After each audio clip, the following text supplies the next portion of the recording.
A9 ನ್ಯೂಸ್ಗೆ ಸ್ವಾಗತ. ನಾನು ಅಮೀನ್ ಶೇಖ್. ಸಿಸಿಟಿವಿಯಲ್ಲಿ ಸೆರೆಯಾದ ಭೀಕರ ರಸ್ತೆ ಅಪಘಾತದ ದೃಶ್ಯ. ರಸ್ತೆ ಮೇಲೆ ನಡೆದುಕೊಂಡು ಹೋಗ್ತಾ ಇದ್ದ ಮಹಿಳೆಯರ ಮೇಲೆ ಕಾರೊಂದು ಹರಿದಿದೆ. ವೇಗವಾಗಿ ಬಂದ ಕಾರ್ ಮಹಿಳೆಯರಿಗೆ ಡಿಕ್ಕಿಯಾಗಿದೆ. ವಿಜಯಪುರ ಜಿಲ್ಲೆಯ ದೇವರಹಿಪ್ಪರಗಿ ಪಟ್ಟಣದಲ್ಲಿ ನಡೆದಿರುವಂತಹ ಘಟನೆ ನಿನ್ನೆ ಅಂದ್ರೆ ಜುಲೈ 19 ರಾತ್ರಿ 8:50 ಸುಮಾರಿಗೆ ನಡೆದಿರುವಂತಹ ಘಟನೆ ಇದು. ಕಾರ್ ಗುದ್ದಿದ ರಭಸಕ್ಕೆ ಮೇಲೆ ಹಾರಿ ಬಿದ್ದ ಮಹಿಳೆಯರು. ಭಯ ಹುಟ್ಟಿಸುವ ಆಕ್ಸಿಡೆಂಟ್ ಲೈವ್ ದೃಶ್ಯ ಇದು.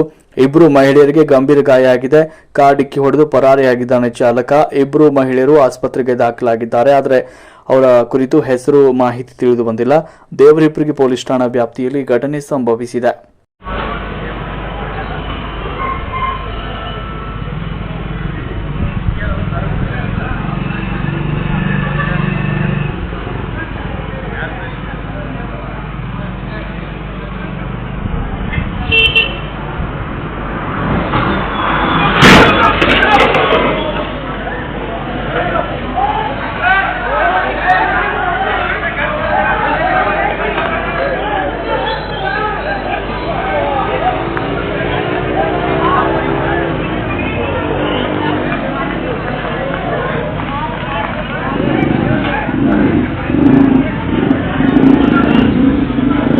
ನಿರಂತರ ಸುದ್ದಿಗಳಿಗಾಗಿ ನೋಡ್ತಾ ಇರಿ A9 ನ್ಯೂಸ್.